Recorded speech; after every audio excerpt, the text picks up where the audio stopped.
Est-ce qu'on peut d'abord acclamer la parole? Est-ce qu'on peut acclamer cette parole? Il mérite d'être acclamé. Amen. Merci Seigneur. 2 Pierre 3.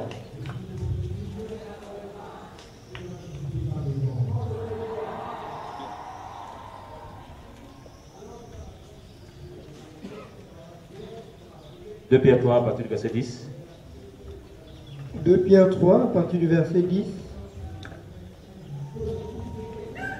Or, le jour du Seigneur viendra comme un voleur dans la nuit, et en ce jour-là, les cieux passeront avec le bruit d'une effroyable tempête, et les éléments seront dissous par l'ardeur du feu, et la terre, avec toutes les œuvres qu'elle renferme, sera brûlée entièrement. Puisque toutes ces choses doivent se dissoudre, qu'elles ne doivent pas être la sainteté de votre conduite et de votre piété. En attendant, et on attend la venue du jour de Dieu, par lequel les cieux étant enflammés seront dissous et les éléments se fondront par l'ardeur du feu.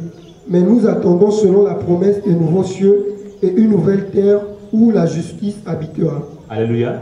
Voilà. Ici, lorsqu'on nous parle du jour du Seigneur, ici on nous dit, oh, le jour du Seigneur viendra comme un voleur dans la nuit, et en ces jours les cieux passeront avec le bruit d'une effroyable tempête, et les éléments seront dissous par l'ardeur du feu, et la terre avec toutes les œuvres qu'elle renferme sera brûlée entièrement. Amen. Amen. Donc ici on comprend que c'est la vision qu'un frère a fait tout à l'heure, hein, où il disait qu'il voyait des boules descendre du ciel qui détruisaient la terre. Amen. Voilà, il a fait ce songe-là vendredi, et on a commencé sur les temps de la fin jeudi. Et donc Dieu voulait simplement confirmer que sa parole va se réaliser. Amen. Voilà, il a dit le ciel et la terre passeront, mais ma parole ne passera jamais. Amen. Parce que c'est une parole éternelle. Donc ici, on dit le jour du Seigneur viendra comme un voleur dans la nuit, et en ce jour-là, les cieux passeront avec le bruit d'une effroyable tempête, et les éléments seront dissous par l'ardeur du feu, et la terre avec toutes les œuvres qu'elle renferme sera brûlée entièrement. Amen. Voilà. Donc dans 1 Thessaloniciens 5 aussi, on parle aussi du jour du Seigneur. Donc ici, on va comprendre c'est quoi le jour du Seigneur. Amen. Voilà. Quand on parle du jour du Seigneur, hier je crois que le frère a touché sur ça. Hein, un jour devant le Seigneur, c'est comme quoi? Voilà. 1000 ans, c'est comme un jour. Donc ici, on comprend que lorsqu'on parle du jour du Seigneur, c'est un temps où Dieu a arrêté pour venir intervenir ouvertement sur les affaires humaines. Amen. Voilà, comme on a vu la fois dernière que les nations sont en train de renier l'Organisation des Nations Unies, ils font des guerres, ils brisent des guerres, ils vont faire des désordres n'importe comment, ils prennent l'or des pays qui n'ont pas de force n'importe comment. Donc les nations sont en train de renier. Amen. Et Dieu assis dans son ciel, il est en train de voir tout ce désordre-là. Donc quand on parle du jour du Seigneur, c'est le jour où Dieu a décidé, c'est le temps où Dieu a décidé, pour ceux qui notent, c'est le temps où Dieu a décidé de venir intervenir de manière ouverte sur les affaires humaines. Amen. Où Jésus-Christ lui-même va intervenir pour arrêter la zizanie qui se passe dans le monde. Alléluia. Et la Bible déclare que ce jour-là serait un jour de colère et de destruction. Amen. Voilà. Donc, qu'est-ce qui va déclencher le jour du Seigneur? Parce que quand on parle du jour du Seigneur, il y a beaucoup d'événements qui doivent se passer. Amen. Voilà. Il y a beaucoup d'événements qui doivent se passer. Et je disais que quand on parle du jour du Seigneur, c'est le jour où le temps où Dieu a fixé d'intervenir dans les affaires humaines. 2 Pierre 3, 10 parle du jour du Seigneur. 1 Thessaloniciens 5 aussi en parle du jour du Seigneur. Donc, la chose qui va déclencher le jour du Seigneur, c'est l'enlèvement de l'Église. Amen. Voilà. Si on peut noter, l'enlèvement de l'Église. L'enlèvement de l'Église. Alléluia. Voilà. Donc, on va mettre quand même les versets, on va lire. On va mettre Jean 14, 1 à 3, 1 Thessaloniciens 4, 13 à 18,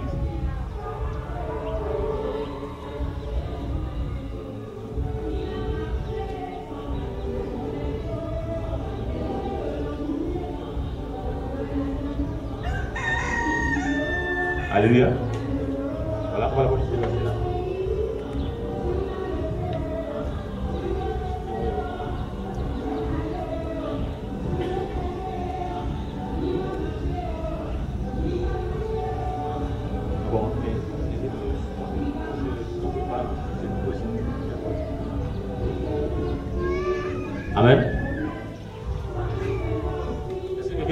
14.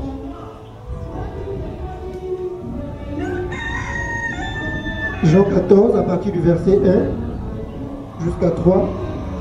Que votre cœur ne se trouble pas. Vous croyez en Dieu, croyez aussi en moi. Il y a plusieurs demeures dans la maison de mon Père. Si cela n'était pas, je vous l'aurais dit. Je vais vous préparer une place, et quand je m'en serai allé, et que je vous aurai préparé une place, je reviendrai, et je vous prendrai avec moi, afin que là où je suis, vous y soyez aussi. Alléluia. Amen. Voilà. Donc ici, on voit le Seigneur qui dit, je vais lire à partir du verset 2, il y a plusieurs demeures dans la maison de mon Père. Si cela n'était pas, je vous l'aurais dit, je vais vous préparer une place, et quand je m'en serai allé et que je vous aurai préparé une place, je reviendrai. Amen. Voilà, la fois dernière, on a vu que lorsqu'il parle de lorsque je m'en serai allé, c'est lors de l'ascension, lorsqu'il est allé au ciel, et il a promis revenir. Amen. Et lorsqu'il a promis revenir, il a promis de prendre avec lui. Parce que dans ce contexte aussi, prendre aussi veut dire enlever. Amen. Voilà, prendre là aussi veut dire enlever. Il dit, je vous prendrai avec moi. Amen. Et lorsque le Seigneur, dans Jean 14, parlait là, il ne parlait pas à la foule, il parlait aux disciples. Amen. Voilà, il parlait aux gens qu'il connaissait. Il n'a pas dit ça à la foule. Alléluia. Voilà, il parlait aux disciples parce qu'il savait que non, que seuls les intimes partiront, seuls les intimes pourront partir. Amen. Il dit, je vous prendrai avec moi. Et au verset 3, et quand je m'en serai allé et que je vous aurai préparé une place, je reviendrai et je vous prendrai avec moi afin que là où je suis, vous y soyez aussi. Alléluia. Donc ici, on comprend que, non, que Dieu a promis venir enlever son église. Et là, c'était de manière un peu encore pas très claire. Mais Paul, quand il a reçu l'Esprit, a compris comment ces choses-là devaient se passer. Alléluia. Voilà pourquoi lorsque Paul écrit aux Corinthiens, il dit aux Corinthiens que, pour faire comprendre aux Corinthiens que, non, que les choses que nous comprenons là, personne ne peut le comprendre si ce n'est que l'Esprit de Dieu. Alléluia. Personne ne peut comprendre les mystères de Dieu si ce n'est que par son Esprit. Alléluia. Et Dieu fait grâce à qui il veut. Amen. Voilà pourquoi lorsqu'on est mature, on comprend que, non, que les jalousies, tout ça ne sont pas de Dieu parce que c'est Dieu qui donne. Et Jacques en parle que tout don excellent, toute grâce excellente, ça vient de Zion, ça vient de tel lieu, ça vient du Père de lumière. Alléluia. Donc c'est en haut que ça vient. Et Jean-Baptiste pouvait dire que non, qu'un homme ne reçoit que ce qui lui a été donné du ciel. Donc tu ne peux pas exercer ce qui ne t'a pas été donné du ciel. Tu exerces seulement ce qui t'a été donné du ciel. Alléluia.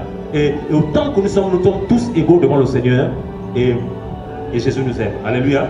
Donc ici, il promet que, non, que l'Église il viendra chercher ses disciples. Et Paul l'a compris dans 1 Thessaloniciens 4. On va aller dans 1 Thessaloniciens 4. C'est tellement long que je ne sais pas si on va atteindre. Parce qu'il y a tellement de choses à voir. Amen.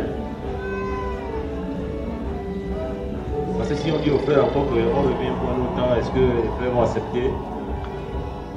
Alléluia. 1 Thessaloniciens 4 à partir du verset 13 à 18. 1 Thessaloniciens chapitre 4 verset 13 à 18. Or mes frères, je ne veux pas que vous soyez dans l'ignorance au sujet de ceux qui dorment, afin que vous ne soyez pas attristés comme les autres qui n'ont pas d'espérance. Car si nous croyons que Jésus est mort et qu'il est ressuscité, de même aussi ceux qui dorment en Jésus, Dieu les ramènera avec lui. Car nous vous disons ceci par la parole du Seigneur, que nous qui vivons et resterons pour l'enlèvement du Seigneur, nous ne précéderons pas ceux qui dorment. Car le Seigneur lui-même, avec un cri de commandement et une voix d'archange, et avec la trompette de Dieu, descendra du ciel, et les morts en Christ ressusciteront premièrement.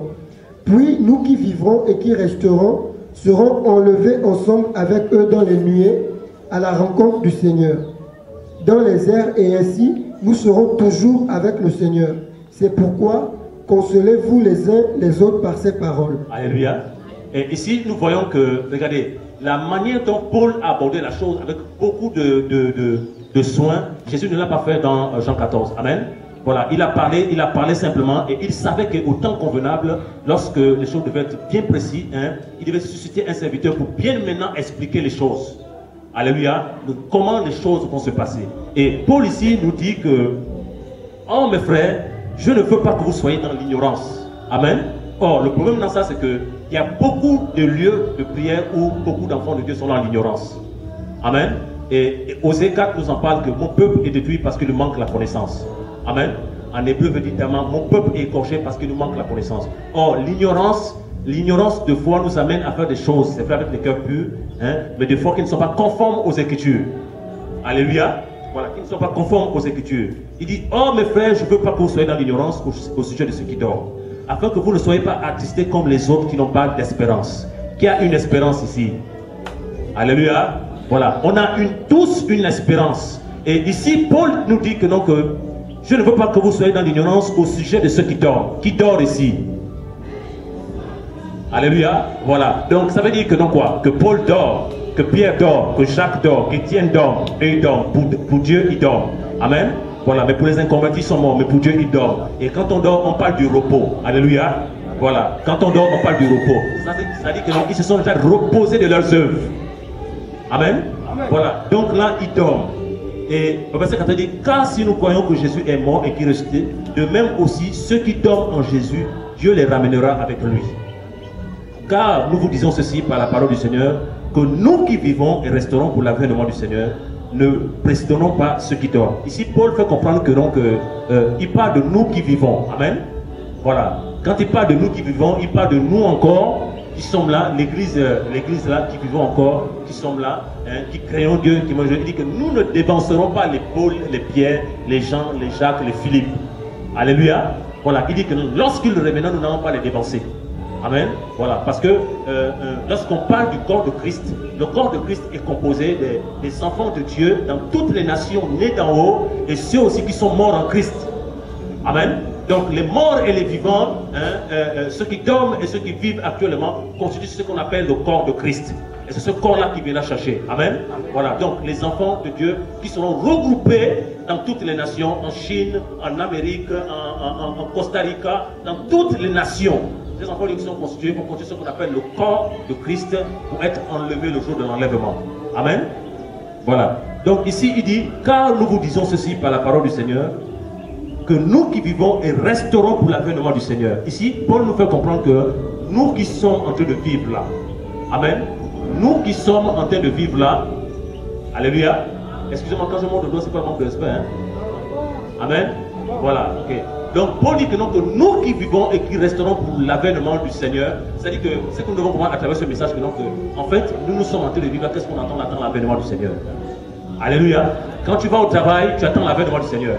Quand tu es à la maison avec madame, hein, fais tout pour être propre pour attendre l'avènement du Seigneur. Alléluia. Voilà, partout au travail, il faut attendre l'avènement du Seigneur. Parce que Paul dit ici que, non, que nous qui sommes vivants et qui resterons pour attendre l'avènement du Seigneur. Parce qu'on ne sait pas à quel temps il viendra. Alléluia. Voilà, il peut venir pendant que toi tu es au travail, ta femme est en train de préparer, il peut venir. Hein, et là, vous n'aurez plus le temps de vous voir. Amen. Alléluia. Voilà. Donc ici, il dit que car nous qui vivons, verset 15, nous vous disons ceci par la parole du Seigneur, que nous qui vivons et resterons pour l'avènement du Seigneur, ne précéderons pas ceux qui dorment. Donc nous n'allons pas dévancer ceux qui dorment, les apôtres qui dorment, les frères et sœurs. Amen. Voilà. Car le Seigneur lui-même a un cri de commandement, à une voix d'archange, et avec la trompette de Dieu descendra du ciel, et les morts en Christ ressusciteront premièrement. Amen. Donc ça veut dire que donc, lors de sa première venue d'abord, quand il reviendra, hein, les premiers morts qui vont ressusciter d'abord, c'est qui? C'est les morts en Christ. Alléluia. Voilà. Donc notre frère Chéten, amen. Voilà. Qui a connu Chéten? Alléluia. Voilà. Notre maman Emma. Alléluia. Voilà. Les Paul, les Pierre, ils vont revenir à la vie. Alléluia. Ils vont revenir à la vie maintenant et puis nous, au verset 17, puis nous qui vivons et qui resterons, serons ensemble enlevés avec eux dans les nuées. Amen. À la rencontre du Seigneur dans les airs, ainsi nous serons toujours avec le Seigneur. C'est pourquoi consolez-vous les uns les autres par ces paroles. Amen. Donc, lorsque le Seigneur reviendra en prendre son église, hein, les morts en Christ, c'est-à-dire que donc les premières personnes d'abord, ceux qui sont partis, qui nous ont dévancés, vont revenir à la vie. Ils vont être revêtus des corps de gloire. Amen. Voilà. Et nous aussi, nous allons revêtir des corps de gloire parce que nos corps-là ne peuvent pas croiser Christ. Alléluia. Voilà. Nous allons être revêtus de corps de gloire. On va le voir tout à l'heure dans 1 Corinthiens 15. Nous allons être revêtus de corps de gloire. Et ensemble maintenant, amen. Et ensemble maintenant, nous allons maintenant monter. Alléluia. Nous allons monter pour le rencontrer sur les airs. Et ce que Paul a dit ici dans 1 Thessaloniciens 4. Amen. Voilà, nous allons monter maintenant pour le rencontrer dans les airs maintenant, dans les nuées. Alléluia. Alléluia. Voilà, nous allons monter maintenant pour le rencontrer dans les airs, dans les nuées. Et pour notre information, lorsque nous partirons au ciel, nous allons être changés. Amen. Nous allons être changés. Ce corps-là, ce corps mortel-là, nous ne l'aurons plus. Amen. Voilà. Donc, pour ceux qui peuvent noter 1 Corinthiens 15, on va le lire aussi. 1 Corinthiens 15.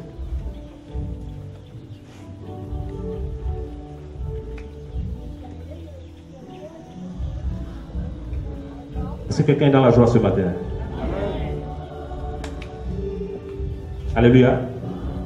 1 Corinthiens 15, du verset 51 à 58. Ça nous parle aussi de l'enlèvement de l'Église. 1 Corinthiens 15, 51 à 58. Alléluia. 1 Corinthiens 15, verset 51 à 58. Voici, je vous dis un mystère.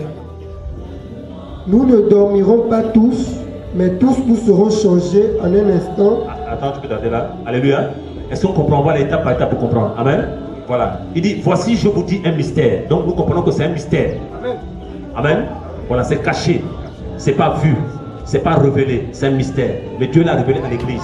Voilà pourquoi tout à l'heure, lorsqu'on a pris Apocalypse, on disait que non, que ces choses-là, va et annonce-les aux églises. Amen. Parce que les églises sont censées avoir le Saint-Esprit et comprendre les choses de Dieu. Alléluia. Il dit ici, voici, je vous dis un mystère.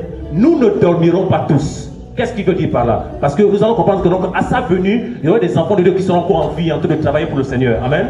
En train de l'adorer. Il y aura aussi ceux qui vont dormir. Et c'est le passage que nous avons fait à Pierre, par rapport à Pierre. Pierre était en train d'encourager les frères, mais Pierre avait dit aux frères que donc, moi je devais partir. Littéralement, je devais dormir. Amen. Et Pierre avait cette espérance-là que donc, il devait revenir à la vie. Alléluia. Voilà. Ici, il dit que voici, je vous dis un mystère, nous ne dormirons pas tous, mais tous nous serons changés. Amen. Voilà. Quand on parle que tous nous serons changés, que ce soit les morts en Christ qui vont revenir à la vie, que ce soit nous qui sommes en vie, nous allons tous revêtir les corps de gloire. Alléluia. Voilà. Voilà pourquoi il dit que, non, que tous nous allons changer. Et pour notre information, comment serait ce corps de gloire-là? Alléluia. Qui a lu déjà les évangiles lorsque Christ est ressuscité? Alléluia. Quand Christ est ressuscité, c'est dans Luc là-bas, Luc 24. Dans les évangiles, quand Christ est ressuscité, il a revêtu ce corps de gloire. Amen. Et quand il a revêtu ce corps de gloire, il pouvait rentrer partout sans collier. Ce corps-là traversait les murs. Alléluia. Et pour notre information, ce corps-là, quand Christ est arrivé devant les disciples, parce que les disciples ont tremblé, ils ont dit que non, que peut-être c'est un fantôme. Et le Seigneur pouvait dire que non, qu'un esprit n'a ni os ni chair. Amen. Amen. Voilà. Donc, la résurrection qui va se passer, la résurrection qui va se passer quand Christ reviendra, en fait, on va suivre ce qu'on appelle aussi la résurrection corporelle. Amen. Littéralement que notre chair décomposée là où on sera enterré, nos os décomposés là où on sera enterré seront restaurés. Alléluia. Voilà, ces ceux-là seront restaurés et nous allons revêtir les corps de gloire. Et avec ces corps de gloire-là, nous pourrons aussi manger. Voilà pourquoi quand Christ est arrivé, il a dit aux disciples que, non, que est-ce que vous avez quelque chose à manger? De présenter le miel, alléluia, et pour leur montrer que non, que le banquet qui est au ciel là-bas, avec ce corps-là, nous pourrons manger. Amen. Avec ce corps-là, nous pourrons fêter. Amen. Est-ce qu'on peut acclamer le roi des nations? Est-ce qu'on peut encore acclamer le Dieu de la Bible? Alléluia. Oh Jésus, merci pour ta grâce, Seigneur. Merci pour ton esprit, Seigneur. Oh Yahweh, Seigneur, tu nous donnes les dons à venir, les dons célestes, Père. Oh Père, merci. Alléluia. Donc nous allons revêtir ce corps de gloire-là et nous allons aller au ciel avec lui. Amen. Voilà pourquoi Paul dit ici que nous voici, je vous dis un mystère. Donc Paul l'a connu par l'esprit. Amen. Paul l'a connu par l'esprit. Il dit, voici je vous dis un mystère, nous ne demeurons pas tous, mais tous nous serons changés. En un clin d'œil, à la dernière trompette. Amen. Alléluia. À la dernière trompette. Car la trompette sonnera et les morts ressusciteront incorruptibles et nous serons changés. Car il faut que ce corruptible revête l'incorruptibilité et que ce mortel revête l'immortalité. Alléluia. Voilà. Donc, qu'est-ce qui va se passer? Donc, quand nous allons être ressuscités maintenant, ceux qui dorment, avec nous qui avons le corps changé, par le ciel, hein, le corps mortel vont rester. Amen. Oh, les corps de gloire que nous allons porter, ce seront des corps immortels. Alléluia. Voilà, c'est dans les corps immortels, c'est dans les corps incorruptibles. Hein? Le corps qui est à Jésus-Christ de Nazareth, ce sera ce corps-là que nous aurons au ciel. Amen. Voilà, pour contempler les merveilles de Dieu. Alléluia. Voilà. Donc je continue la lecture. Il dit, car il faut que ce corruptible revête l'incorruptibilité et que ce mortel revête l'immortalité. Lorsque ce corruptible aura revêtu l'incorruptibilité et que ce mortel aura revêtu l'immortalité, alors cette parole de l'Écriture sera accomplie. La mort a été détruite dans la victoire. Ô Hadès, où est ta victoire? Or, ô mort, où est ton aiguillon? Or, l'aiguillon de la mort, c'est le péché et la puissance du péché, c'est la loi. Amen. Ici, lorsque nous allons vivre cette résurrection-là, hein, cette parole va s'accomplir. Hein. Dieu a donné l'Église. Amen. Hein, Dieu a donné l'Église la force. Les portes du séjour de mort ne peuvent rien contre l'Église de Dieu. Alléluia. Voilà, Hadès ne peut rien contre l'Église de Dieu. Hein. Et quand on parle de l'Église de Dieu, on parle de l'Église véritable. Amen. Alléluia. Voilà. Donc là, on a vu que l'Église va être enlevée. Amen. Et lorsque nous allons être enlevés, nous allons revêtir les corps de gloire. Maintenant, avant de voir ce qui va se passer au ciel, nous allons voir d'abord quelle Église qui va être enlevée. Amen. Voilà, est-ce que c'est Nzanyon, est-ce que c'est Awonje, est-ce que c'est Bethany, est-ce que c'est ça, est-ce que c'est ça, c'est ça. Nous allons voir quelle église qui va être enlevée. Est-ce qu'on peut prendre Éphésiens 5?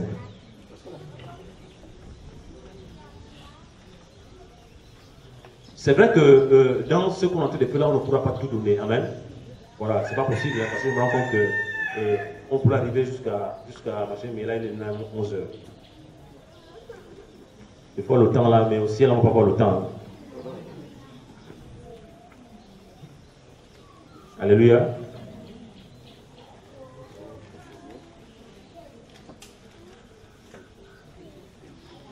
Éphésiens 5.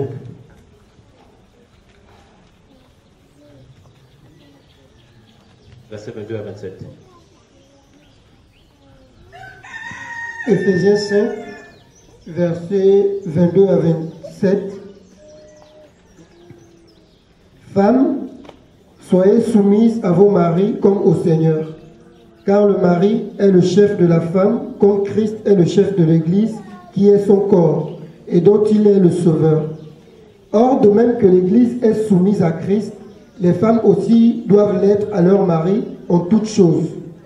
Et vous, maris, aimez vos femmes comme Christ a aimé l'Église, et s'est livré lui-même pour elle, afin de la sanctifier en la purifiant et en la lavant par l'eau de la parole, afin de faire paraître devant lui cette Église glorieuse, sans tache, ni ride, ni rien de semblable, mais sainte et irréprochable. Alléluia. Amen. Voilà, donc ici nous voyons que le standard il est très haut. Au verset 27, il dit, afin de faire paraître devant lui cette Église glorieuse, sans tache, ni ride, ni rien de semblable, mais sainte et irréprochable. Alléluia. Voilà, donc ici, cette Église qui va être enlevée, hein, cette Église qui va être enlevée, c'est-à-dire que composée de tous les croyants des nations, de toutes les nations, cette Église qui va être enlevée, elle sera sans tache, ni ride, ni rien de semblable. Alléluia. En fait, ce sera une Église vierge. Alléluia. Ce sera une Église vierge. Et comme Paul le dit dans 2 Corinthiens 11, je vous ai présenté à Christ comme étant une vierge pure. Amen. Voilà. Donc l'Église qui va être enlevée, ce sera une Église vierge. Or, lorsqu'on parle d'une femme qui est vierge, c'est une femme qui n'a pas été avec un intrus. Alléluia. Or, ici, l'intrus c'est qui? L'intrus c'est qui? L'intrus c'est qui? L'ennemi, non? Voilà, parce que c'est l'ennemi qui amène le péché. Amen. Voilà. Donc, une église vierge, c'est une église sans tache, ni ride, ni rien de semblable. Amen. Donc, lorsque Paul a reçu qu'il nous a présenté à Christ comme étant une vierge pure, ce n'était pas quelque chose de caché, parce que ça avait déjà révélé déjà sur l'ancien temps. Amen. Voilà. Allons-y dans Lévitique 21, verset 10 à 14.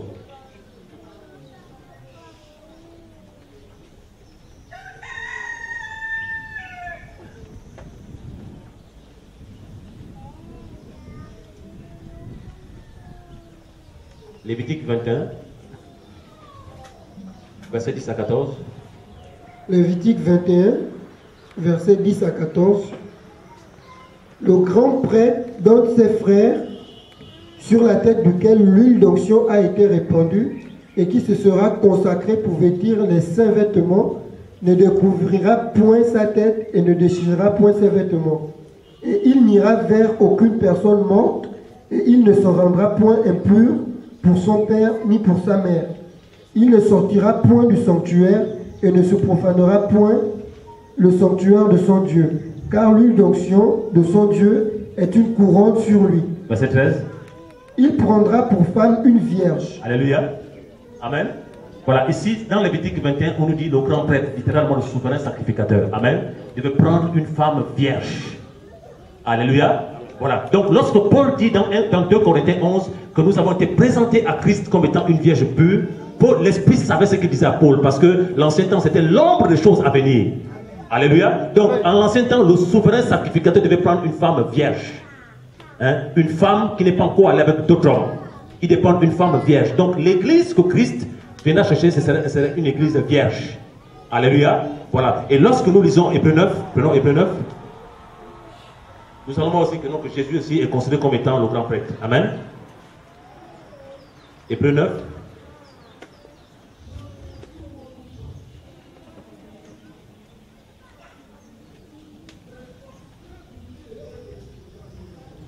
Hébreux 9, verset 11. Rien que le verset 11. Hébreux 9, verset 11. Mais Christ est venu comme grand prêtre des biens à venir. Il a traversé un tabernacle plus excellent et plus parfait, qui n'est point un tabernacle construit de main d'homme, c'est-à-dire qui n'est pas de cette création. Alléluia. Voilà, ici on nous dit aussi que Christ aussi est venu comme un grand prêtre. Amen. Voilà, donc dans l'ancien temps, le grand prêtre devait prendre une vierge, et maintenant au temps de la nouvelle alliance aussi, le grand prêtre aussi prendra pour femme une vierge. Alléluia. Voilà, et ici, nous comprenons que Jésus a dit aux disciples que mes paroles sont esprit et vie. Amen. Voilà, donc quand on parle que le grand prêtre prendra pour femme une vierge, on comprend ces choses dans l'esprit. Amen. Voilà, ce sont des choses spirituelles que nous devons comprendre. En fait, ce n'est pas un mariage humain, mais c'est un mariage que Christ l'épouse. Alléluia. Voilà, et cette église qui sera en eux, ce sera une église vierge. Littéralement, ce sera des enfants de Dieu connus de lui. Amen.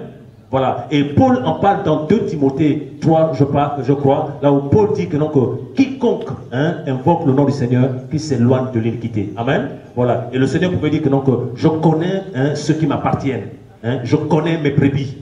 Amen. Je les appelle par leur nom. Donc l'église du Seigneur est connue de Dieu seul. Amen.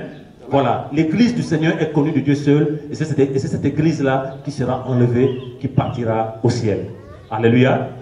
Voilà. Donc nous allons voir que nous avons vu déjà sur l'enlèvement de l'église que nous sommes convaincus que l'église va être enlevée, l'église partira. Nous avons vu les signes qui vont précéder la venue du Seigneur. L'église de Dieu partira.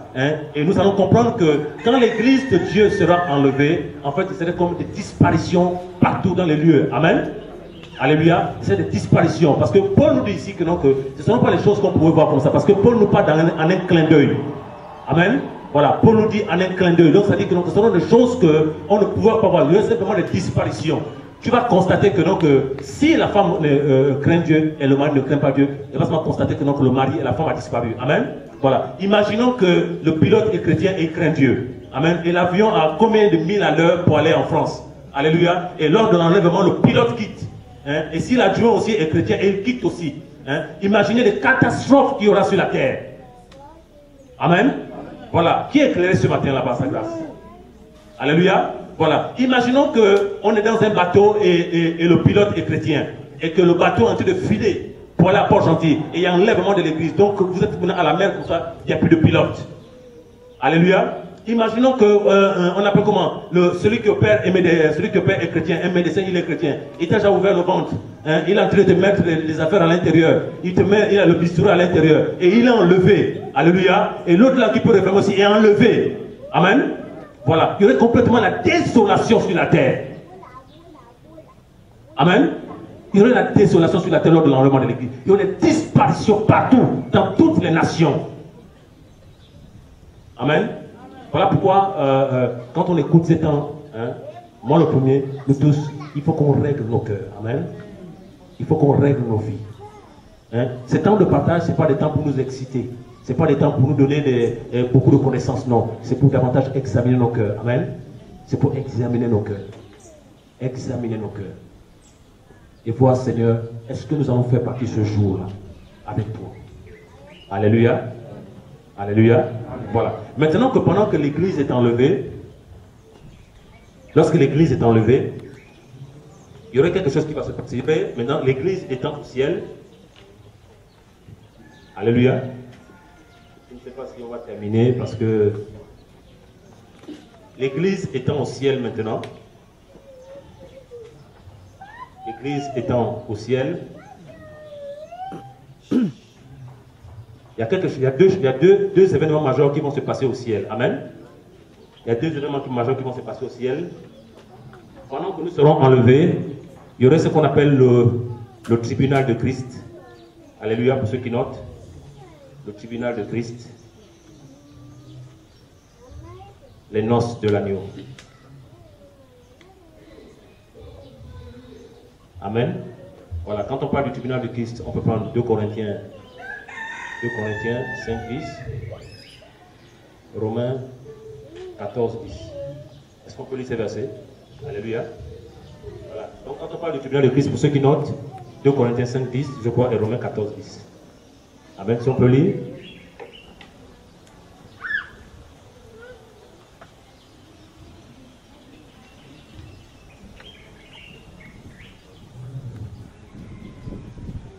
Si quelqu'un peut me faire la lecture.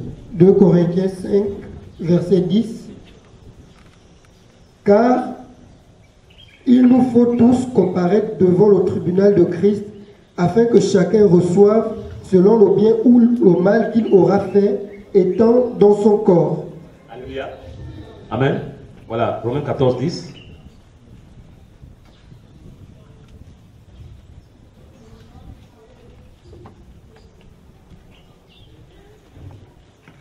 Romains 14, verset 10. Mais toi, pourquoi juges-tu ton frère? Ou toi aussi, pourquoi méprises-tu ton frère?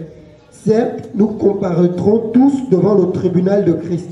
Alléluia. Voilà. Il faut aussi comprendre que, pour lever un peu l'équivoque dans le verset que le frère vient de lire là, quand on parle que pourquoi juges-tu ton frère? En fait, ici, Paul parle des gens qui sont faibles. Hein. Il parle aussi par rapport à la nourriture. Amen. Voilà, donc l'église est appelée aussi à juger, pas à condamner. Et quand on parle du jugement que l'église est appelée à avoir, c'est le discernement. Amen. Voilà. Ici, il dit au verset 10, mais toi, pourquoi juges-tu ton frère? Ou toi aussi, pourquoi méprises-tu ton frère? Certes, nous comparaîtrons tous devant le tribunal de Christ. Amen. Donc, qu'est-ce qui va se passer? Lorsque l'église est enlevée, on rencontre le Seigneur dans les nuées. Amen. Nous allons au ciel avec lui. Et étant au ciel avec lui, parce que nous allons aussi voir ce qui va se passer sur la terre, étant au ciel avec lui, il y a deux événements majeurs qui vont se passer. Amen. Le tribunal de Christ. Amen. Voilà. Lorsqu'on parle du tribunal de Christ, ce serait plus qu'on s'est déjà enlevé, ce serait plus encore un jugement quand on nous dit que non, allez-y en enfer. Non, on est déjà enlevé. Amen. Voilà, on est déjà enlevé, on est au ciel. Mais quand on parle du tribunal de Christ, c'est-à-dire que, non, que Dieu va maintenant juger nos œuvres, hein, pour avoir des récompenses, pour avoir des couronnes. Amen. Dieu va juger maintenant nos œuvres. C'est-à-dire littéralement que Dieu va te demander de rendre compte de ce qu'il t'a donné. Amen. Voilà, il va te demander de rendre compte de ce qu'il t'a donné. Dieu va te demander de rendre compte si par exemple Dieu a fait grâce que, non, que tu travailles dans une banque, tu as 1 million, 1,5 million, pendant des années et des années on t'a pas enlevé au travail, Dieu va te demander qu'est-ce que tu as fait pour moi avec ce salaire-là. Amen. Voilà, tu dois rendre compte à Dieu de ce que tu as fait. Dieu t'a donné une grâce pour la mission. Dieu t'a donné une grâce pour prêcher, pour aller dans les carrefours, pour aller dans les hôpitaux. Dieu va te demander de compte, qu'est-ce que tu as fait de ça? Amen. Voilà. Dieu t'a donné une grâce, par exemple, on appelle ça comment? Dieu t'a donné, par exemple, une grande maison. Tu peux accueillir les frères pour prier. Mais toi, tu fermes ta maison. Tu fermes ta maison parce que tu te dis que non, ah Seigneur, ils vont salir la moquette, ils vont certainement, je ne sais pas, les douches, ils vont salir. Hein? Tu fermes ça. Mais au tribunal de Christ, même si tu es enlevé, tu rendras compte à Dieu de ce qu'il t'a donné. Qu'est-ce que tu as fait de ça? Alléluia. Voilà. Donc, dans ce tribunal-là, ce ne serait pas la condamnation, mais dans ce tribunal-là, ce serait la récompense par rapport à ce que nous avons effectué sur terre vis-à-vis du Seigneur. Alléluia. Voilà. Donc, nous comprenons que les couronnes qu'aura Paul, ce ne sont pas les mêmes couronnes que nous aurons. Amen. Voilà. Parce que nous, on dort, on ne prie pas, on ne va pas prêcher l'évangile, on n'en sauve pas. Donc, on comprend qu'on n'aurait pas tous les mêmes couronnes. Parce que Dieu aussi est juste. Amen. Voilà. Où les couronnes, l'apôtre saura comment ils sauve partout, on menace partout pour avoir la vérité, ne laisse pas, on n'aura pas les mêmes couronnes. Alléluia. Voilà, il faut être juste aussi, le Seigneur est juste. Donc, ce tribunal-là, hein, Christ va récompenser, ses enfants. Hein, il va récompenser ses enfants. Et par rapport à ça, on va prendre Matthieu. Matthieu, je crois, 24. Matthieu 25, hein? Un Bertin.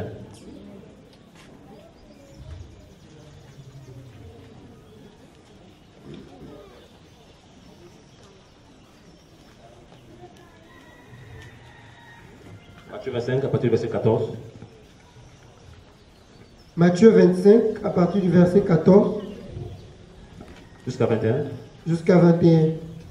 Car il en sera comme d'un homme qui, partant pour un voyage, appela ses serviteurs et leur remit ses biens. Alléluia. On peut comprendre, non? Lorsqu'il dit que non, que lorsqu'il s'agit d'un homme qui partant pour un voyage. On comprend le voyage là, non? Hein? Il allait au ciel. Amen. Voilà. Quand on parle d'un voyage, ça veut dire que forcément on va revenir. Amen. Il donna à l'un 5 talents, et à l'autre 2, et au troisième 1. À chacun selon sa capacité, et aussitôt après il partit. Celui qui avait reçu les 5 talents s'en allant, et les fit valoir et gagnant 5 autres talents. De même celui qui avait reçu les 2 talents, en gagnant aussi 2 autres. Mais celui qui n'avait rien reçu, qui n'avait reçu qu'un seul, alla et creusa dans la terre et y cacha l'argent de son maître. Longtemps après, le maître de ce serviteur revint et leur fit rendre compte. Alléluia, il peut s'arrêter là. Donc ici, nous voyons que Dieu a remis 5 talents. Hein. Il fallait fructifier d'autres talents, hein, parce qu'on devait rendre compte. Alléluia. Donc, ça veut dire quoi? Ça veut dire que la grâce que nous avons reçue, les dons que nous avons reçus, ça doit être fructifié. Amen.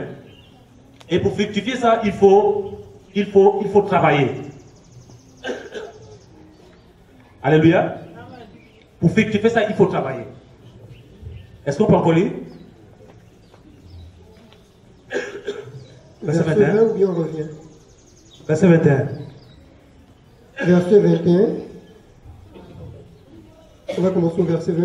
Alors celui qui avait reçu les 5 talents vint et présentant 5 autres en disant, Seigneur, tu m'as confié 5 talents, voici j'en ai gagné 5 autres par-dessus.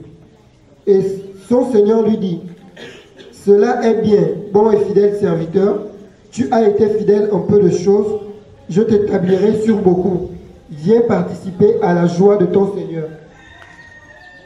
Ensuite, celui qui avait reçu les 2 talents vint et dit, Seigneur, tu m'as confié 2 talents, et voici j'en ai gagné 2 autres par-dessus. Et son Seigneur lui dit, cela est bien, bon et fidèle serviteur, tu as été fidèle en peu de choses, je t'établirai sur beaucoup, viens prendre part à la joie de ton Seigneur.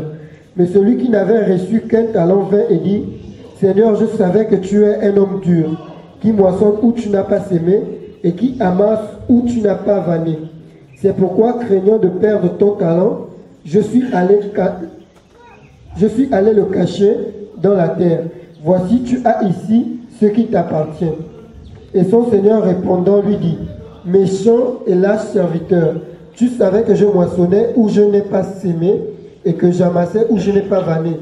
Il te fallait donc remettre mon argent au banquier et à mon retour, je l'aurais retiré avec l'intérêt. Ôtez-lui donc le talent et donnez-lui à celui qui a les 10 talents. Car à celui qui a, il sera donné et il en aura encore plus. Mais à celui qui n'en a rien, cela même qu'il a, lui sera ôté. Jetez donc le serviteur inutile dans les ténèbres du dehors, où il y aura des pleurs et des grincements de dents. Luc 21. On peut citer Luc 21.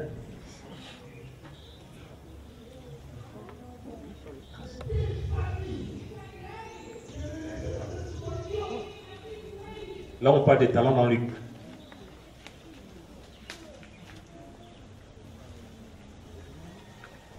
Voilà. Luc 19, à partir du verset 11. Jusqu'à 24. Jusqu'à 27. Si on peut noter, hein.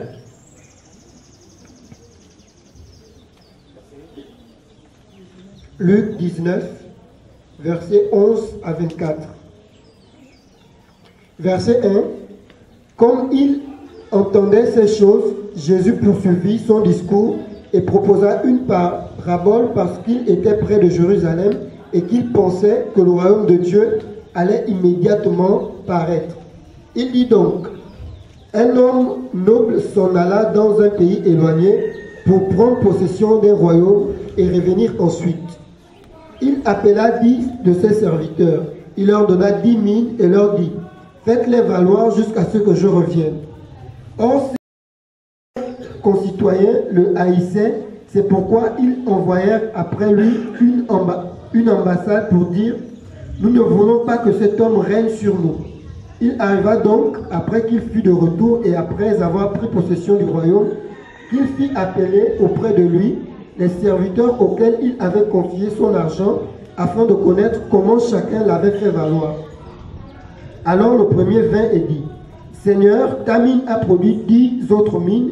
Il lui dit, c'est bien, bon serviteur, parce que tu as été fidèle en peu de choses, on reçoit le gouvernement de 10 villes. Et le second vint et dit, Seigneur, ta mine a produit 5 autres mines. Il dit aussi à celui-ci, toi aussi, sois établi sur 5 villes. Un autre vint et dit, Seigneur, voici ta mine que j'ai gardée enveloppée dans un linge, car j'avais peur de toi, parce que tu es un homme sévère, tu prends ce que tu n'as pas mis et tu moissonnes ce que tu n'as pas sémé. Et il lui dit, méchant serviteur, je te jugerai par ta propre parole. Tu savais que je suis un homme sévère, prenant ce que je n'ai pas mis et moissonnant ce que je n'ai pas sémé. Pourquoi donc n'as-tu pas mis mon argent dans une banque, afin qu'à mon retour, je le retire avec intérêt? Alors il dit à ceux qui étaient présents, ôtez-lui la mine et donnez-la à celui qui a 10. Et ils lui dirent, Seigneur, il a 10 000. Ainsi, je vous le dis, on donnera à celui qui a, mais à celui qui n'a pas, on ôtera ce qu'il a. Au reste, amenez ici mes ennemis qui n'ont pas voulu que je règne sur eux et tuez-les devant moi. Alléluia. Amen. Donc ici, on comprend que ici, dans 2 Corinthiens 5, à partir du verset 10 et Romains 14, 10, on comprend que, donc, nous allons être jugés concernant les œuvres. Amen. Donc, les récompenses, qu'est-ce qu'on a fait? Qu'est-ce qu'on a fait pour le Seigneur sur terre? Et Dieu va nous récompenser. Alléluia. Voilà. Donc, il va juger nos œuvres. Et après le tribunal de Christ, c'est aussi concernant aussi les couronnes. Et après le tribunal de Christ, nous allons vivre ce qu'on appelle les noces. Amen. Voilà. On peut noter les noces de l'agneau, Apocalypse 19. Apocalypse 19. Versets 7 à 8. Amen.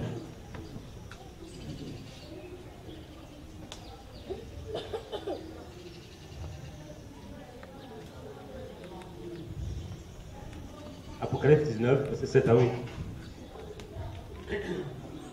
Apocalypse 19, verset 7 à 8.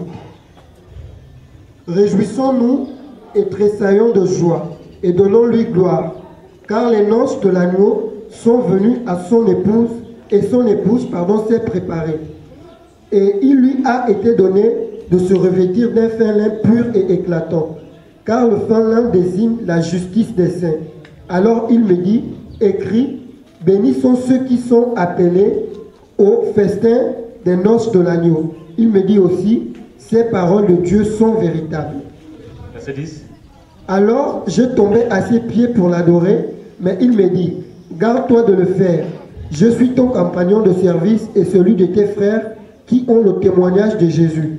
Adore Dieu, car le témoignage de Jésus est l'esprit de la prophétie. Alléluia. Amen. On peut aussi prendre Matthieu 22, 1 à 13. On va noter tous ces versets.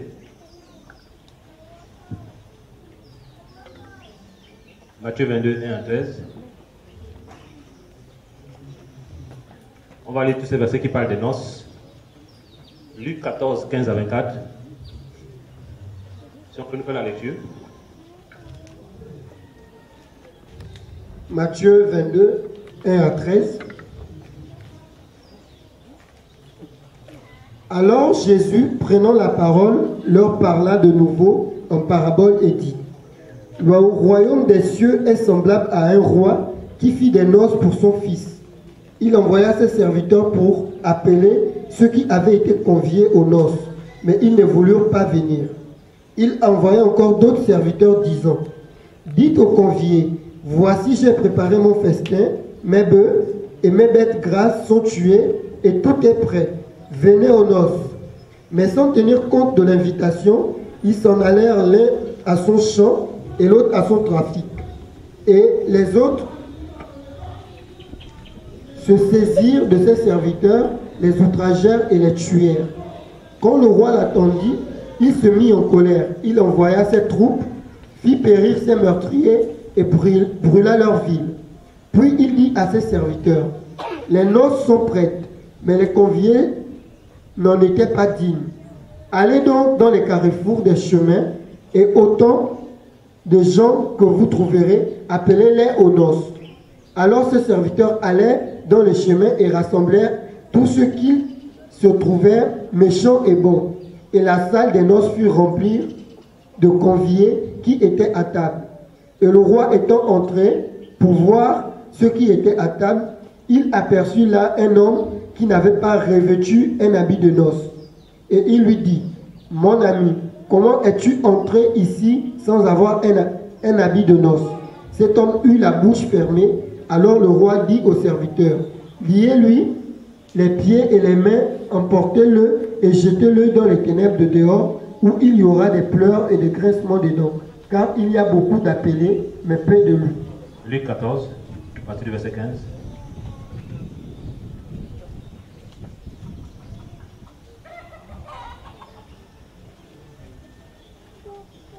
Luc 14, verset 15.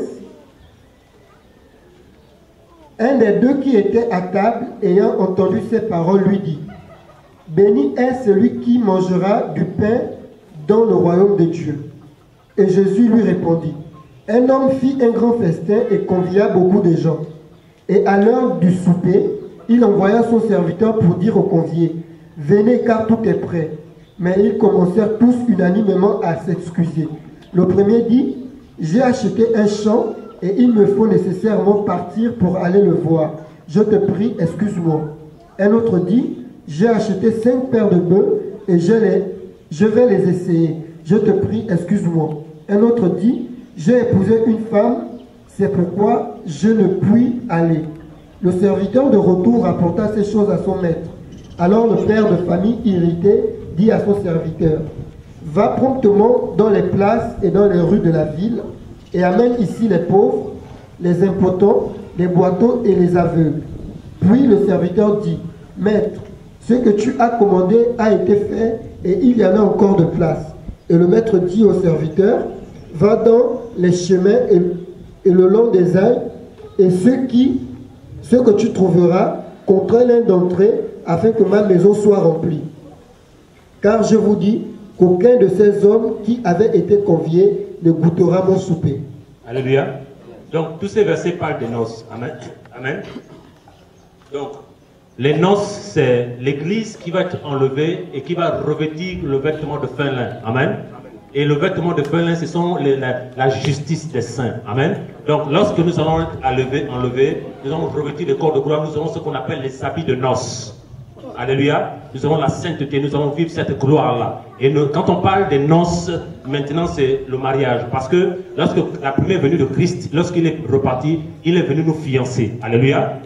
Voilà. Il est venu nous fiancer. Et maintenant, lorsqu'il reviendra nous prendre avec lui maintenant, en fait, nous allons monter maintenant pour le mariage le plus somptueux de l'humanité. Alléluia. Voilà. Le mariage le plus somptueux de l'humanité. Donc ça veut dire que lorsque nous souffrons là, c'est parce que nous allons aller célébrer quelque chose de très grand dans le ciel. Amen. Alléluia. Voilà. Et pendant ce temps, qu'est-ce qui va se passer lorsqu'il y a les noces? Nous allons parler du tribunal, nous allons parler des noces et nous allons voir ce qui se passe sur la terre. Amen. Mais d'abord, avant ça, nous allons voir un peu la durée que prenaient les noces. Amen. Voilà. Est-ce qu'on peut prendre Genèse 29, je crois? Genèse 29.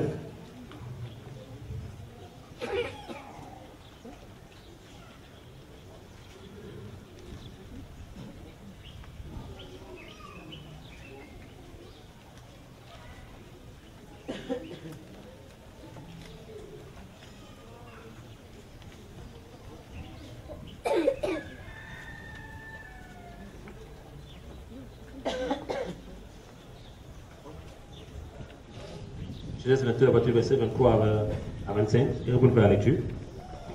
Genèse 29, à partir du verset 23. Verset 23. Mais quand le soir fut venu, il prit Léa, sa fille, et l'amena vers Jacob qui s'approcha d'elle. Et Laban donna Zilpa, sa servante, à Léa, sa fille, pour servante. Le lendemain matin, voilà que c'était Léa. Alors Jacob dit à Laban, « Qu'est-ce que tu m'as fait? N'ai-je pas servi chez toi pour Rachel? Et pourquoi m'as-tu trompé ?» Laban répondit, « On ne fait pas ainsi dans ce lieu de donner la plus jeune avant l'aînée. Achève la semaine avec celle-ci et nous te donnerons aussi l'autre pour le service que tu feras encore chez moi 7 autres années. » Alléluia. Alléluia. Amen. Donc ici nous voyons que les noces duraient une semaine, 7 jours. Amen. Voilà, qui est aussi l'image de 7 années. Alléluia. Donc, qu'est-ce qui va se passer lorsque nous allons être enlevés dans le ciel, hein, nous allons faire 7 ans là-bas, dans le ciel. Alléluia. Voilà. Et pendant ces 7 ans dans le ciel, on aura ce qu'on appelle le tribunal de Christ et les noces de l'agneau. Amen. Voilà. Et pendant ce temps maintenant, qu'est-ce qui va se passer sur la terre? Alléluia. Parce que l'église est enlevée. Hein? L'église est enlevée et il y a des choses qui vont se passer sur la terre. Et sur la terre, il y aurait les 3 ans et demi d'abord. Les 7 ans qui vont se passer sur la terre, il y aurait les 3 ans et demi d'abord de calme apparent. Il y aura aussi les 3 ans et demi de la grande tribulation. Alléluia. Voilà, où les juifs vont être persécutés. Et pendant ce temps-là aussi, il y aura des conversions. Voilà pourquoi, pour notre information, lorsque l'église va être enlevée, le Saint-Esprit aussi ne partira pas. Amen. Alléluia. Voilà, le Saint-Esprit va rester parce qu'il est Dieu. Hein? Et il n'y a que le Saint-Esprit qui peut convaincre les hommes de jugement, de péché et de justice. Amen. Voilà. Donc pendant ce temps, les 7 ans qu'il y aurait sur la terre, il y aurait 3 ans et demi de calme apparent, il y aurait aussi 3 ans et demi de grande tribulation. Et ça, on va prendre Apocalypse 11.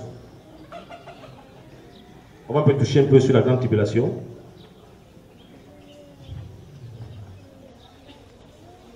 C'est vrai qu'on ne pourra pas tout voir, mais je crois que si Dieu fait grâce, on va encore susciter ces temps. Amen.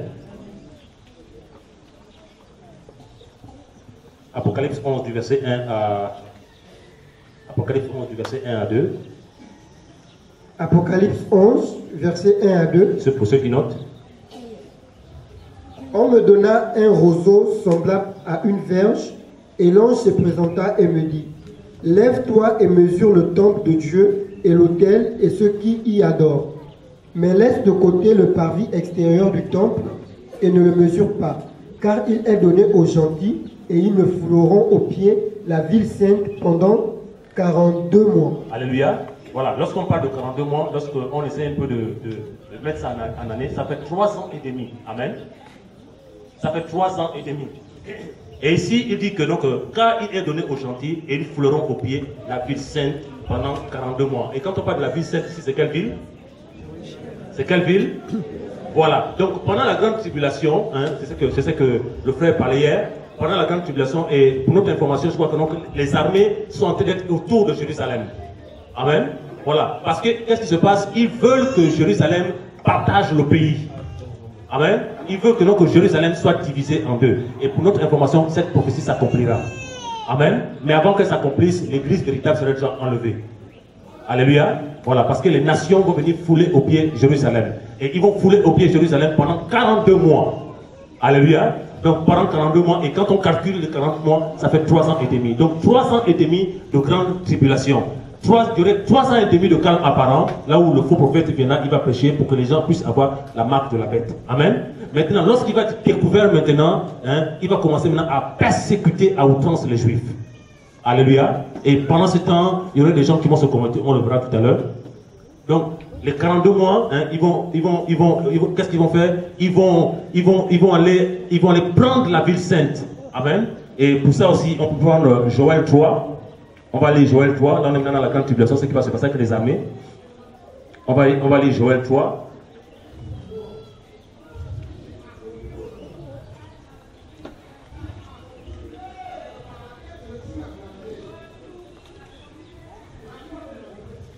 Excusez-moi, on va lire Joël 3.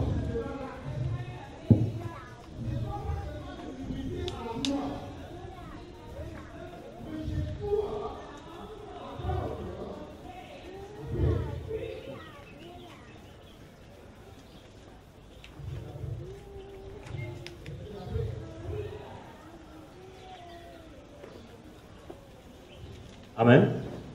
Joël 3 du verset 1 à 4. Joël 3, versets 1 à 4.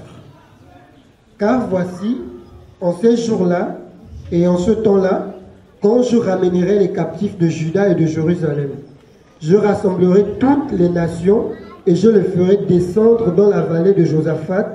Et là, j'entrerai en jugement avec elles à cause de mon peuple d'Israël, mon héritage, lequel ils ont dispersé parmi les nations. Et parce qu'ils ont partagé entre eux mon pays et qu'ils ont tiré mon peuple au sort, ils ont donné l'enfant pour une prostituée et ils ont vendu la jeune fille pour du vin et ils ont bu. Et que j'ai aussi affaire à vous, Tyr et Sidon, et de vous, toutes les limites de la Palestine. Me rendrez-vous ma récompense ou voulez-vous m'irriter? Je vous rendrai promptement et sans délai votre récompense sur votre tête. Alléluia. Et ici il dit que donc, et qu'ils ont tiré au peuple au sort, ils ont donné l'enfant pour prostituée, ils ont vendu la jeune fille. Verset 2. Je rassemblerai toutes les nations et je les ferai descendre dans la vallée de Josaphat. Là, j'entrerai en jugement avec elles à cause de mon peuple d'Israël, mon héritage, lesquels ils ont dispersé parmi les nations, parce qu'ils ont partagé entre eux mon pays. Alléluia. Alléluia. Voilà. Donc, pour ceux qui suivent les informations, en fait, ils veulent que Jérusalem puisse avoir deux États, l'État des Juifs et l'État d'Arabes. Amen. Voilà. Donc ici, on ne peut que convaincre les Juifs pour pouvoir accepter cela, mais cela arrivera. Et quand cela arrivera, ils vont partager au sort la ville du grand roi. Alléluia. Et Dieu nous annonce ici que donc, malgré le fait que donc, ils sont en train de refuser, un jour ils vont céder.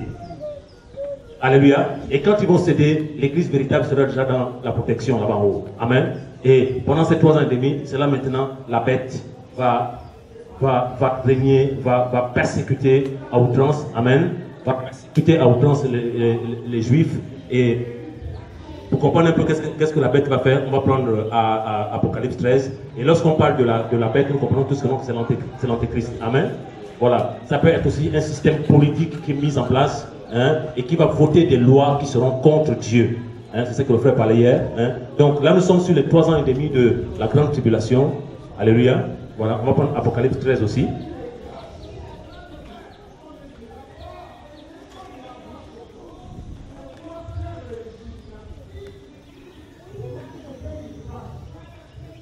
Franck, si tu peux nous faire la lecture, Apocalypse 13. Apocalypse 13, à partir du verset 1. Et je vis monter de la mer. Jusqu'au verset 8. Et je vis monter de la mer une bête qui avait 7 têtes et 10 cornes. Et sur ses cornes 10 diadèmes, et sur ses têtes des noms de blasphème. Et la bête que je vis était semblable à un léopard. Ses pieds étaient comme ceux d'un ours. Sa gueule était comme la gueule d'un lion. Et le dragon lui donna sa puissance, son trône et une grande autorité. Et j'ai vu l'une de ses têtes comme blessée à mort, mais sa blessure mortelle fut guérie. Remplie d'admiration, la terre entière suivit la bête. Et ils adorèrent le dragon parce qu'il avait donné l'autorité à la bête. Et ils adorèrent aussi la bête en disant, qui est semblable à la bête et qui peut combattre contre elle. Et il lui fit donner une bouche qui proférait des discours pleins d'orgueil et des blasphèmes. Et il lui fut aussi donné le pouvoir d'agir pendant 42 mois. Alléluia. Ici, on nous dit que donc, il lui fit aussi donner un pouvoir d'agir pendant 42 mois. Amen. Donc, pendant ces 3 ans et demi, toujours, en fait, il a le pouvoir d'agir. Amen. Voilà, il a le pouvoir de faire ce qu'il veut. Hein, parce que, regardez, lorsque l'église va être enlevée, amen, lorsque l'église va être enlevée, l'église partira, le Saint-Esprit restera parce que lors de la grande tribulation, il y a des conversions, il y aura aussi un grand réveil. Mais le souci, c'est que vous devez comprendre, c'est que en ce moment, l'église empêche le système politique actuel de vivre pleinement dans le mal. Alléluia. Voilà pourquoi la Bible nous déclare que nous sommes le sel de la terre et la lumière du monde. Et lorsque le sel quitte quelque part, en fait, il n'y aura plus de goût. Alléluia. Voilà, donc nous voyons aussi que donc, en fait, lorsque l'église va être enlevée, le Saint-Esprit restera, mais la bête, l'antéchrist, hein, le président mondial, aura toute la liberté d'accomplir ses plans. Alléluia. Voilà. Et pendant ce temps, nous serons au ciel. Alléluia. Et c'est ce qu'il dit ici qu'il lui fut donné une bouche qui profère des discours pleins d'orgueil et de blasphème. Il lui fut donné aussi le pouvoir d'agir pendant 42 mois. Elle ouvrait sa bouche pour blasphémer contre Dieu, pour blasphémer son nom et son tabernacle et ceux qui habitent dans le ciel. Alléluia. Or, pendant ce temps qui est les 42 mois qui est la grande tribulation, qui habite dans le ciel là-bas? Alléluia. Qui habite dans le ciel. Voilà, nous sommes encore dans le ciel. Amen. Voilà, nous sommes dans le ciel. Nous sommes dans le ciel avec le Seigneur. Donc la bête, il lui a été donné le pouvoir de blasphémer contre ceux qui habitent au ciel. Donc il savait que ceux qui habitent au ciel là-bas sont déjà tranquilles. Amen. Mais tellement qu'il est en colère, il est tenté de blasphémer contre eux. Alléluia. Voilà. Et je crois aussi que la Bible nous dit que pendant ces temps aussi, pendant ces temps de grande tribulation, ceux qui vont adorer l'image de la bête vont avoir des marques. Amen. Voilà. Et la Bible nous dit aussi que pendant ce temps de grande tribulation, tu ne pourras pas acheter, tu ne pourras pas vendre, tu ne pourras rien faire si tu n'as pas la marque de la bête. Alléluia. Voilà. Voilà pourquoi ceux qui se convertiront en ce temps-là, hein, il y a un grand réveil, la Bible nous dit que il a été donné à la bête le pouvoir de les vaincre. Amen. Voilà. Donc ils mourront tous. Alléluia. Voilà, donc ceux qui vont se convertir pendant la grande tribulation, il y aura un grand réveil, parce que dans Matthieu 11, dans Apocalypse 11 aussi, on nous parle aussi des deux oliviers, comme des deux prophètes qui vont apporter un réveil puissant à Jérusalem. Alléluia. Voilà, et les chrétiens qui vont se convertir, tout cela, et il va leur donner la bête le pouvoir de les vaincre. Alléluia. Voilà. Et pendant ce temps, c'est le temps qui nous manque, pendant ce temps, il y aurait la grande tribulation, il y aurait on appelle ça comment, il y aurait le désordre sur la terre. Hein. Dieu va susciter ce qu'on appelle les 7 coupes de la colère. Amen. Voilà. Dieu va susciter ce qu'on appelle les 7 coupes de la colère. Il va lancer les 7 coupes de la colère. Et pendant ce temps, les 7 coupes de la colère vont toucher la bête, le faux prophète, et ceux et celles qui auront accepté la marque de la bête. Alléluia. Voilà. Et ça ne va pas toucher les saints qui vont accepter le Seigneur pendant ce temps-là. Alléluia. Voilà. Est-ce qu'on peut lire, je vois les 7 coupes de la colère. Est-ce qu'on peut lire Apocalypse 16 à partir du verset 8 à 10? On nous parle des coupes de la colère. Apocalypse 16, verset 8 à 10. Ensuite, le 4e ange versa sa coupe sur le soleil, et le pouvoir lui fit donner de brûler les hommes par le feu, de sorte que les hommes furent brûlés par de grandes chaleurs, et ils blasphémeront le nom de Dieu qui a puissance sur ces fléaux, et ils ne se repentirent pas pour lui donner gloire. Alléluia. Donc pendant cette grande tribulation, lorsque le Seigneur va lancer les coupes de la colère, la grêle, le autres et tout, les hommes qui auront la marque de la bête ne vont pas se repentir pour lui donner gloire. Amen. Est-ce qu'en ce temps, nous voyons même la miséricorde de Dieu? Même pendant ce temps encore, Dieu aura voulu que ces hommes se repentent, mais ils vont refuser de se repentir. Alléluia. Voilà, verset 10. Verset 10. Après cela, le 5e ange versa sa coupe sur le trône de la bête. Alléluia. Donc ici, nous voyons que la bête aura un trône. Amen. Voilà. Continue. Et son royaume fut couvert de ténèbres, et les hommes se mordaient la langue à cause de la douleur qu'ils ressentaient. Et ils blasphémèrent le nom de Dieu du ciel à cause de leur douleur et leurs ulcères, et ils ne se repentirent pas de leurs œuvres. Alléluia. Donc nous allons voir que pendant ce temps de grande tribulation, Dieu va tellement envoyer les coupes que même ils vont sentir des douleurs. La bête, ceux qui ont la marque de la bête, ils vont sentir de telles douleurs mais ils vont refuser de se repentir. Amen. Voilà, ils vont refuser de se repentir. Alléluia. Voilà. Et nous comprenons que le niveau de carrément qu'ils vont atteindre, c'est pas possible. Alléluia. Voilà. Le niveau de carrément qu'ils vont atteindre, c'est pas possible. Et pendant ce temps, après ce temps où les nations vont fouler au pied de Jérusalem, où les nations vont s'assembler pour faire la guerre à Jérusalem, pendant ce temps, lorsque les 7 ans seront accomplis, maintenant, nous allons voir maintenant ce qu'on appelle le retour de Christ. Amen. Voilà. Maintenant, la deuxième venue de Christ. Et pendant cette deuxième venue, Christ ne viendra plus pour rester dans les nuées. Amen. Voilà. Il viendra maintenant parce que son peuple souffre, son peuple est oppressé, son peuple est dispersé. Il viendra maintenant pour la restauration de Jérusalem. Alléluia. Et quand il va revenir, selon Zacharie 14, il va poser ses pieds où c'est? Sur les monts des Oliviers. Amen. Or, pour notre information, c'est du mont des Oliviers que Christ est allé au ciel. Alléluia. Et voilà. Donc il viendra poser ses pieds sur le mont des Oliviers. Et lorsqu'il va poser ses pieds sur le mont des Oliviers, la Bible nous dit que, non, que le mont des Oliviers va se fendre en deux. Alléluia. Et dans Apocalypse 1, à partir du verset 7, la Bible nous dit que, non, que tout œil le verra. Alléluia. Donc les gens qui sont dans les extrémités de la terre, tout œil le verra. Amen. Voilà, tout œil le verra. Et c'est là où, quand Christ reviendra avec son église, maintenant, avant qu'il ne pose d'abord ses pieds sur le mont des Oliviers, quand il reviendra d'abord, nous allons voir qu'est-ce qui va se passer. Apocalypse 19. La guerre d'Armageddon. Vous notez, non? Alléluia. Si Dieu fait grâce, c'est vrai qu'on allait un peu vite à cause du temps, mais si Dieu fait grâce, on pourra comprendre. Qui est d'accord encore qu'on peut prendre un autre temps pour la fin des temps? Alléluia. Voilà, on va aller doucement, doucement. Parce que quand il y a tout le monde comme ça aussi, le tableau, tout le monde ne peut pas voir. Amen. Voilà, si Dieu fait grâce, on fera encore des temps sur ça. Apocalypse 19 à partir du verset 11 à 16. Si Franck peut nous faire la lecture. Apocalypse 19, du verset 11 à 16.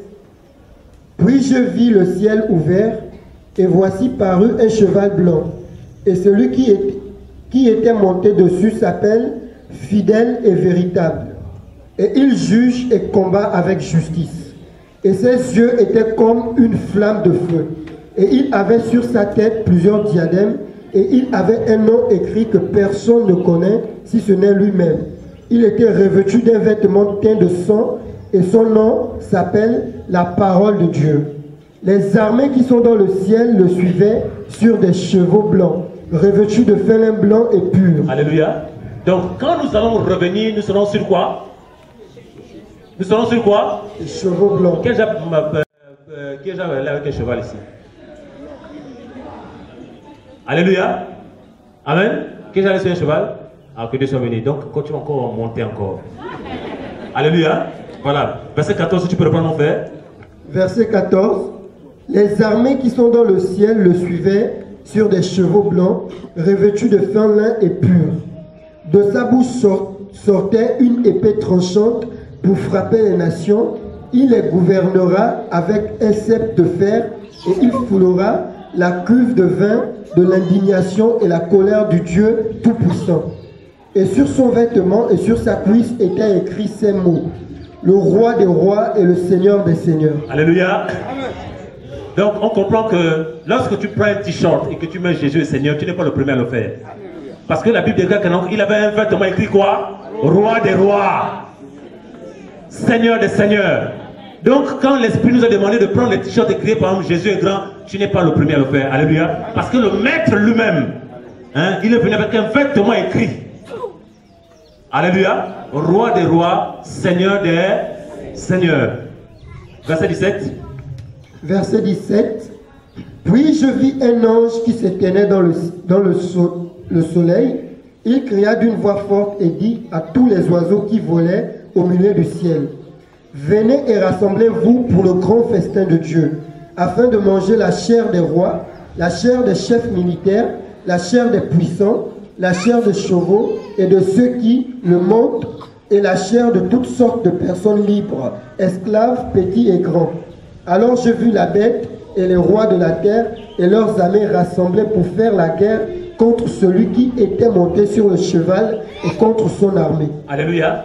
Donc nous comprenons que si aujourd'hui les armées veulent prendre Jérusalem ou détruire Jérusalem, parce qu'ils savent que Jésus viendra poser ses pieds sur le mont des Oliviers.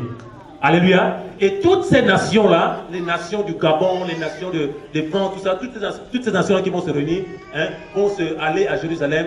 Et quand Christ reviendra, ils vont s'unir, ces armées vont s'unir pour pointer leurs fusils, leurs chars, tous ceux leurs fusils contre Christ et son armée. Alléluia. Voilà. Mais le souci dans ça, c'est que cette guerre-là sera vaine. Amen. Voilà, cette guerre-là sera vaine parce que le Seigneur, la Bible déclare que non, que à partir du Apocalypse 19, verset 11, il dit: de sa bouche sortira une épée tranchante pour frapper les nations. Amen. Or, l'épée c'est quoi? L'épée c'est quoi?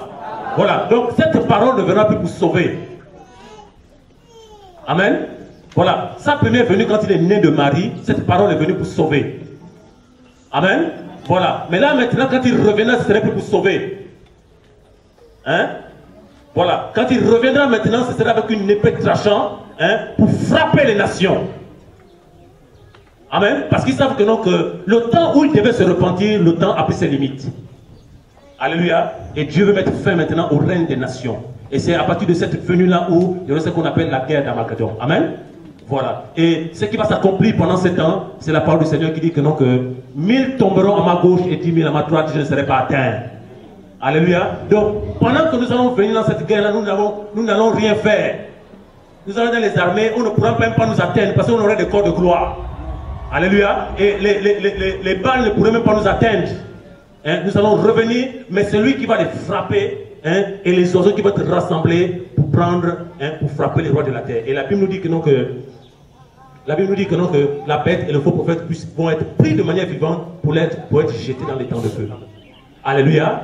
Voilà. Et lorsqu'il va mettre ses pieds sur les monts des Oliviers, il y a quelque chose qui va se passer. Quand il va mettre ses pieds sur les monts des Oliviers, les Juifs vont comprendre que, hein, ils vont regarder les mains, ils vont se rendre compte que c'est celui dont ils ont percé. Alléluia. Voilà. Et la prophétie de Joël 2,28 va pleinement s'accomplir. Parce qu'elle s'est d'abord accomplie lors de la naissance de l'Église, hein, un esprit de grâce et de repentance. Alléluia. Maintenant, lors de la deuxième venue du Seigneur, lorsqu'il va poser ses pieds sur les monts des Oliviers, selon Zacharie 14, hein, les Juifs vont voir ses mains et un esprit de grâce va être répandu pour que tous les Juifs se repentent. Amen. Ils vont reconnaître que non, que celui dont ils ont sacrifié, celui dont ils ont refusé. Parce que Jean 1, à partir du verset 11, nous dit que non, que Christ est venu vers les siens, mais les siens ne l'ont pas reçu. Alléluia. Et lorsqu'on parle des siens ici, c'est qui? C'est les Juifs.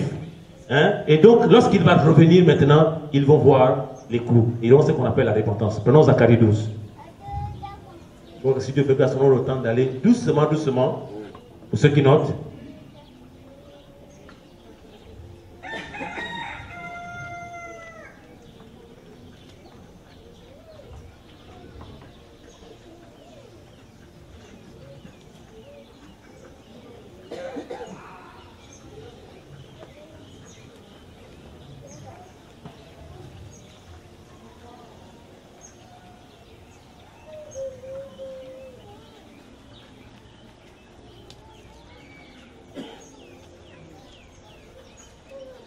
Alléluia. Je cherche le passage où on parle de la repentance, Zacharie 12. Zacharie 12, 10, merci. Si quelqu'un peut la lecture. Zacharie 12, verset 10. Et je répandrai sur la maison de David et sur les habitants de Jérusalem l'esprit de grâce et de supplication. Et ils regarderont vers moi, celui qu'ils ont percé, et ils pleureront sur lui, comme on pleure sur un fils unique. Et ils pleureront amèrement sur lui, comme on pleure sur un premier-né. Alléluia. Ici, on dit que, et je répandrai sur la maison de David et sur les habitants de Jérusalem l'esprit de grâce, l'esprit de supplication. Amen. Et là, nous comprenons que c'est le Saint-Esprit, non? Voilà, qui convainc les cœurs de jugement, de justice et de péché. Et ils regarderont vers moi. Cette fois-ci, ils ne vont pas se détourner. Ils vont regarder vers lui. Ils vont regarder vers moi, celui qu'ils ont percé. Quand on parle de celui qu'ils ont percé, là, on parle de quoi? On parle de la croix, amen. Voilà, on parle de la croix lorsqu'ils l'ont cloué, amen. Parce que Jésus, lorsqu'il est revenu à la vie, lorsqu'il allait voir les disciples, il a montré des clous. Alléluia. Il a montré les mains qui étaient vides, ils l'ont cloué. Et même jusque-là, ils l'ont cloué, ils l'ont même percé la main. Alléluia. Voilà, donc il est revenu avec cela pour leur montrer que non, que c'est moi. Et qu'est-ce qui se passe? Il dit, et ils pleureront sur lui. Et là, ils vont se rendre compte de tout le souvenir qui s'est passé lorsqu'il est venu. Amen. En tant qu'homme, toutes les souffrances qu'il a subies, ils vont se rendre compte et ils vont pleurer amèrement. Ils vont pleurer comme on pleure un premier-né. Hein? Il y aura une repentance. Alléluia. Il y aura une repentance. Israël va être restauré à la lumière lorsque Christ reviendra pour sa deuxième venue. Alléluia. Et il va frapper les nations. Il va frapper la bête et le faux prophète qui va être jeté vivant dans les temps de feu selon Apocalypse. Et pendant ce temps maintenant, Jésus-Christ va restaurer Israël. Et c'est là maintenant, c'est la deuxième venue maintenant que il y aurait une deuxième phase de résurrection. La première résurrection en deux phases. Il y aura maintenant la résurrection de ceux qui seront morts pendant la grande tribulation et aussi des saints d'avant la grâce qui vont revenir à la vie. Et ensemble maintenant, nous allons régner maintenant pour 1000 ans. Alléluia. Voilà. Et quand on règne maintenant ensemble pour 1000 ans maintenant, c'est ce qu'on appelle maintenant quoi? Le millénium. Alléluia. Alléluia. Voilà. Et pour comprendre c'est quoi le millénium, nous allons prendre Apocalypse 20. Je crois qu'on va s'arrêter sur le millénium parce qu'on voulait toucher sur la nouvelle Jérusalem et autres. Mais c'est pas mieux qu'on va et puis là-haut, ça on n'a pas encore digéré. Amen. Voilà. Maintenant, les prochaines fois, si Dieu fait grâce, on va maintenant toucher sur le millénium. On va rentrer sur le millénium. On va s'y rentrer aussi sur la nouvelle Jérusalem. On va s'y rentrer aussi sur le ciel et la terre qui vont disparaître. Alléluia. Voilà, parce que le ciel va disparaître, la terre va disparaître, il y aura un nouveau ciel et une nouvelle terre. Et la Bible nous dit que donc la mer aussi va disparaître. Alléluia. Voilà, parce que c'est de la mer là-bas qu'est montée la bête. Donc Dieu va enlever tout ça. Alléluia. Voilà. On est dans quel verset? Apocalypse 20.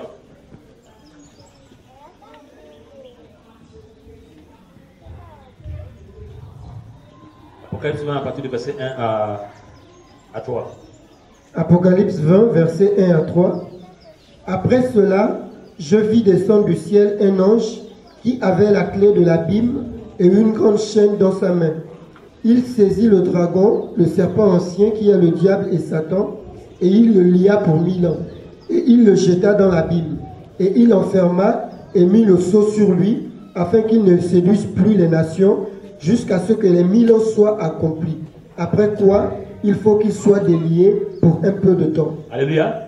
Donc ici, pendant que quand Christ va venir arrêter maintenant le règne des nations, alléluia, la Bible nous dit, après cela, je vis descendre du ciel un ange. En fait, ici, pour notre information, c'est même pas Michael qui est venu saisir l'ennemi. Amen. Voilà, c'est un ange, un simple ange qui est descendu. Il n'y a même pas eu bagarre, hein. On n'a pas de saisir.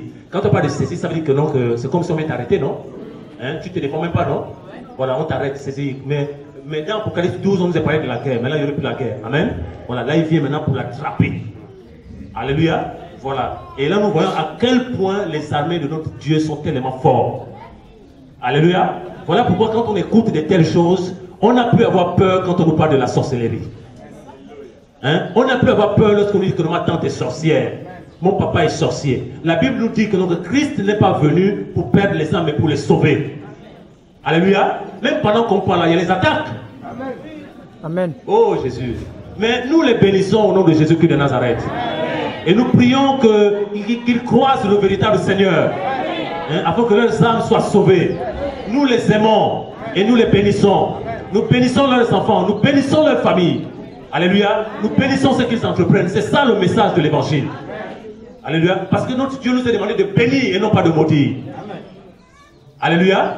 Voilà. Donc ici on nous dit que, verset 2, il saisit le dragon, le serpent ancien, qui était le diable et Satan, il le lia pour 1000 ans. Il le jeta dans l'abîme et il enferma et mit le sceau sur lui afin qu'il ne séduisît plus les nations. Donc ici on comprend que qui séduit les nations? Voilà. Quand on parle des nations, la France est dedans, non? Les États-Unis sont dedans, non? Hein? La Belgique est dedans, non? La Corée, toutes les nations, le Congo, machin. Oh, pour eux, ils se disent qu'ils sont intelligents quand ils sont en France là-bas. Amen. Quand ils sont en Amérique, ils se disent qu'ils sont intelligents, alors qu'ils ne savent pas qu'ils sont séduits. Et Dieu sait déjà dans sa préscience que, non, que toutes ces nations devaient être séduites par le diable. Et lors de 1000 ans, maintenant, qu'est-ce qui va se passer? Il va être pris et jeté maintenant. Il n'y aura plus de séduction. Alléluia. Voilà. Il n'y aura plus le pouvoir d'agir. Et c'est les 1000 ans maintenant qui vont être restaurés. Amen. Voilà. Les 1000 ans vont être restaurés. Et nous allons régner où? Nous allons régner à Jérusalem. Alléluia. Voilà, c'est là où maintenant la prophétie qu'il a donnée à David, lorsqu'il disait à David que donc un de ses descendants va régner sur ton trône éternellement, va s'accomplir, 2 Samuel 7. Alléluia. Voilà, Christ maintenant va régner sur son trône à Jérusalem. Amen. Voilà, nous allons régner sur son trône pendant les 1000 ans maintenant. Et quand on lit Ésaïe 11, pendant ces 1000 ans maintenant, beaucoup de choses vont être restaurées. Le chien pourra manger avec, la gazelle pourrait manger avec le lion.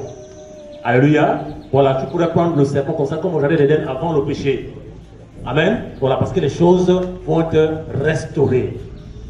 Alléluia. Voilà. Et pendant ce temps aussi, ceux qui vont assister au millénium, il y aurait 3 types de. Je vois que si Dieu fait grâce, on va reprendre les questions, on va développer ça plus tard. Il y aurait au millénium ceux qui vont assister d'abord l'église. Amen.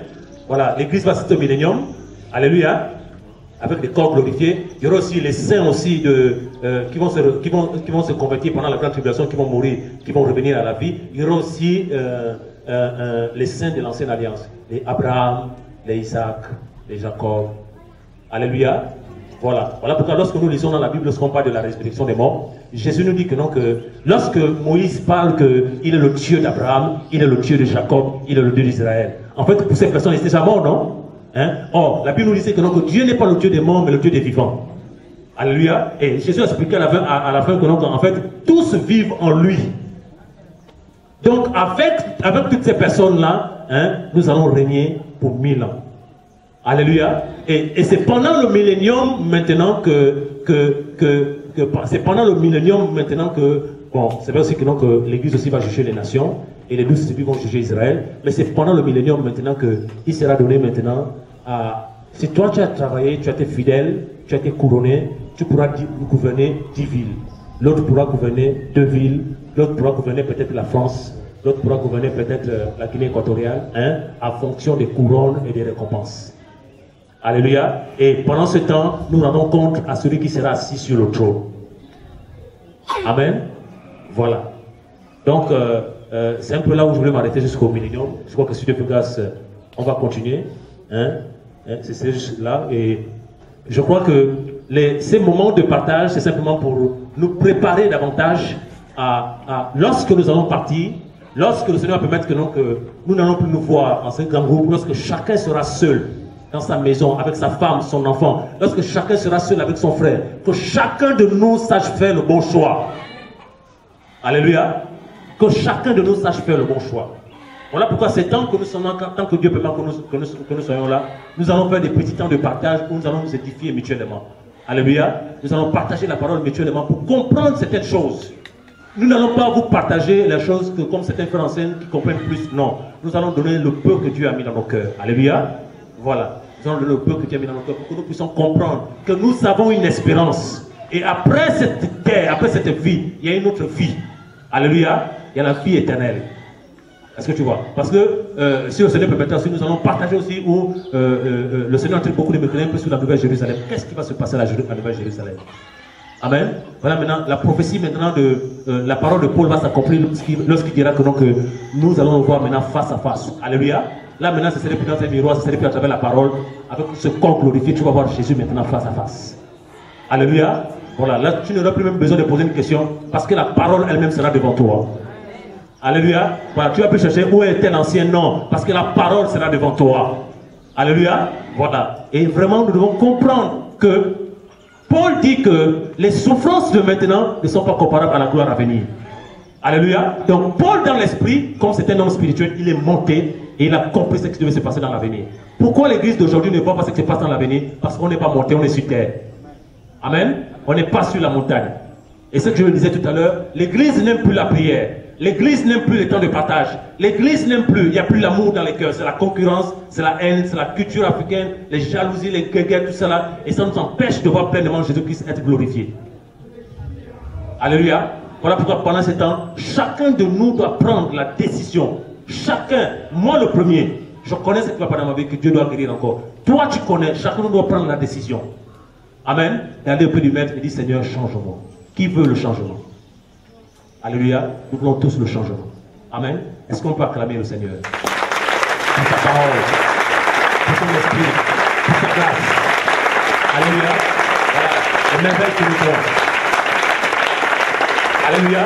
Voilà. Et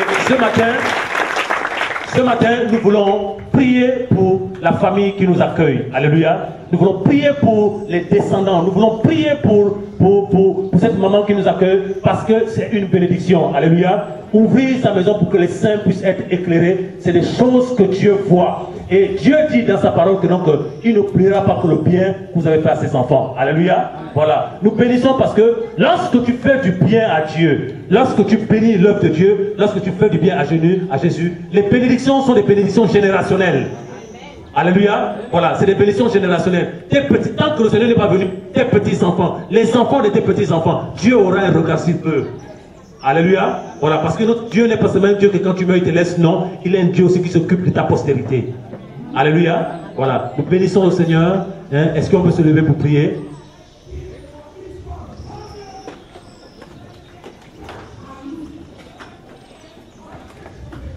Merci Seigneur pour ta grâce.